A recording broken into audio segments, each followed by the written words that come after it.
गोरखपुर गांव में एक बहुत ही गरीब कुम्हार भीखू रहता था।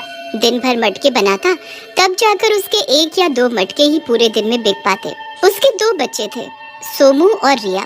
गरीबी के कारण पत्नी की मृत्यु 2 साल पहले ही हो चुकी थी, इसलिए भीखू अकेले ही अपने बच्चों की देखभाल किया करता था। एक दिन सोमू रोते हुए भीखू के पास आता है। बापू, सोमू बहुत भूखा है, मेरे पास आया कुछ खाने को मांगने। मैंने नहीं दिया खाने कुछ तो रोने लगा। रिया, तू अपने भाई को खाने को क्यों नहीं देती? क्यों उसे परेशान कर रही हो? बापू, घर में खाने को कुछ नहीं, तो कहाँ से दूं उसे खाने को? खाने को कुछ नहीं है, अभी के लिए तुम सोमू को थोड़ा सत्तू खिला दो। मैं इन मटकों को बाजार ले जाता हूँ, इन्हें बेचकर 2 पैसे हाथ आएंगे तो उनसे घर के लिए राशन ले आऊंगा। वहाँ बाजार में भीखू को बैठे बैठे सुबह से शाम हो जाती है, पर उसका एक भी मटका नहीं बिकता। जब भीखू थका हारा घर पहुँचता है तो सुबह से शाम हो गई, पर एक भी मटका नहीं बिका। पता नहीं ये मटके क्यों नहीं बिक रहे। पहले तो पूरे दिन में 8 से 10 मटके बिक जाते थे, पर अब पता नहीं क्या हो गया। अब मैं अपने बच्चों का पेट कैसे भरूंगा? बापू, आज भी कोई मटका नहीं बिका ना? और आप ये सोच रहे हैं आखिर मेरे मटके क्यों नहीं बिक रहे? बापू, दिवाली आने वाली है, दिवाली पर सभी मटके नहीं दिए खरीदते हैं। ये मैं कैसे भूल गया, दिवाली आने वाली है। दिवाली पर ही तो हम दिए बेचकर अच्छी कमाई कर पाते हैं। दिवाली? बापू, क्या मैं भी दिवाली मनाऊंगा? क्या मैं भी बम पटाखे फोड़ूंगा और मिठाइयाँ खाऊंगा? आप मेरे और दीदी के लिए नए कपड़े भी लाओगे ना? हाँ, क्यों नहीं, तुम्हें सब मिलेगा, नए कपड़े भी और ढेर सारी मिठाइयाँ भी। तुम्हारी दीदी लाएगी तुम्हारे लिए ये सब, पर इसके लिए मुझे बापू के साथ मिलकर दिए बनाने होंगे। फिर क्या था, रिया भीखू के साथ दिए बनाने के लिए मिट्टी लेने चल देती है, मिट्टी वाली पहाड़ी पर। आगे आगे भीखू और उसके पीछे रिया। तभी अचानक बारिश होने लगी और बारिश के कारण रिया का पैर फिसलने लगा। बापू, बापू मुझे बचाओ, मैं गिर रही हूँ। मेरी बच्ची, मैं तुझे कुछ नहीं होने दूंगा। ज्यादा फिसलन होने के कारण भीखू रिया को नहीं संभाल पाता और दोनों ही पहाड़ी से नीचे गिर जाते हैं। पहाड़ी से नीचे गिरते ही रिया की मृत्यु हो जाती है, पर भीखू बच जाता है। पर इतने नीचे गिरने से वो अपना एक हाथ खो बैठता है, उसके हाथ की हड्डी टूट जाती है। मेरा हाथ। रिया, रिया बेटी उठो। तुम उठती क्यों नहीं? आंखें खोलो। नहीं, तुम अपने बाबू को छोड़कर नहीं जा सकती हो। हे ऊपर वाले, तूने पहले मेरी पत्नी मुझसे छीन ली और अब बेटी। कैसे कैसे दिन दिखाएगा अब तू मुझे? मेरी बेटी को मुझे वापस लौटा दे। रिया मर चुकी थी। सोमू को इसके बारे में कुछ पता न चले, इसलिए भीखू रिया को वहीं गाड़ देता है और फिर रोता हुआ घर चला जाता है। रिया को बापू के साथ न देख सोमू उससे पूछता है, दीदी कहाँ है? वो आपके साथ क्यों नहीं आई? आप दोनों तो साथ गए थे, फिर कहाँ रह गई दीदी? तुम्हारी दीदी दूसरी दुनिया में चली गई है, अब वो वहाँ से कभी नहीं आएगी। दीदी जरूर मेरे लिए दिवाली के लिए नए कपड़े और मिठाइयाँ लेने गई होगी, मैं बोला था ना। भीखू सोमू को नहीं बता पाता कि उसकी दीदी मर चुकी है। एक हाथ टूटने की वजह से भीखू अब दिए नहीं बना सकता था। इधर रिया की आत्मा को मुक्ति नहीं मिल रही थी, इसलिए वो एक चुड़ैल बन जाती है। अपने बापू को मैं ऐसी हालत में अकेला कैसे छोड़ सकती हूँ? मेरी वजह से ही उनका एक हाथ टूटा, अगर वो मुझे ना बचाते तो उनका हाथ नहीं टूटता। बापू, तुम्हारी बेटी वापस आ गई है, मैं तुम्हारी मदद करूंगी, तुम्हारा एक हाथ मैं बनूंगी। आधी रात के समय जब सभी सोए हुए थे, तब चुड़ैल पहाड़ी से ढेर सारी मिट्टी लाकर आंगन में रख देती है और चुपचाप दिए बनाने लगती है, पर उससे एक भी दिया ठीक से नहीं बनता। कोई टेढ़ा बनता तो कोई टूट जाता। मुझे सुबह तक ढेर सारे दिए बनाने हैं और यहाँ तो एक भी नहीं बन रहा मुझसे। अब मैं क्या करूँ, कैसे बनाऊं दिए? चुड़ैल मुंह पर हाथ रखकर रोने लगती है।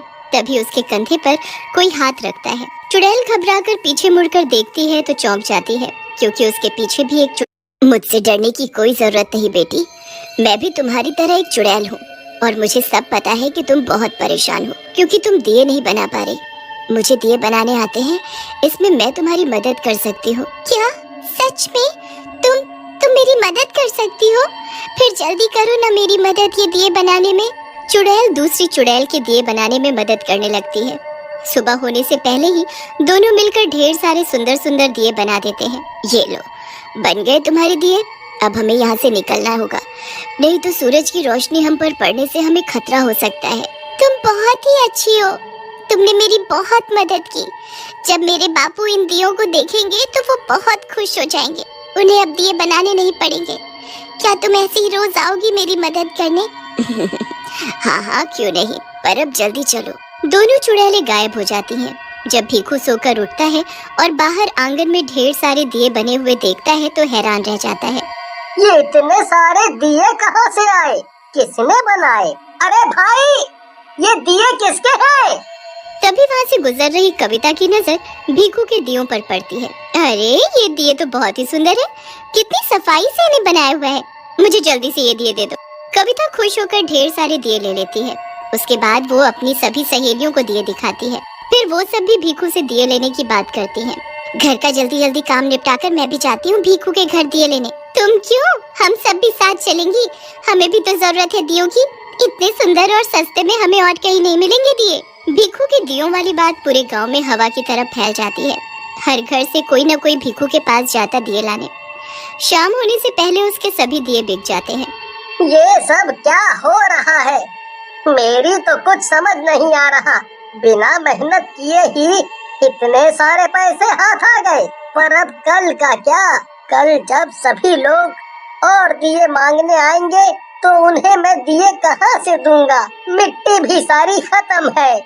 बापू, ये दिए जरूर दीदी ने बनाए होंगे, वो दूसरी दुनिया से आई होंगी और मेरे लिए दिए बनाकर चली गई ताकि मैं इन पैसों से अपने लिए नए कपड़े और मिठाइयाँ खरीद सकूं। बापू, दीदी कितनी अच्छी है ना?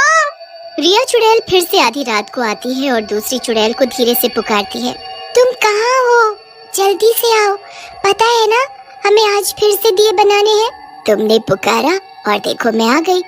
तुमने देखा ना तुम्हारे बनाए हुए सभी दिए कैसे जल्दी जल्दी बिक गए। अब बताओ क्या मदद चाहिए मेरी? दिवाली के सिर्फ 2 दिन बचे हैं।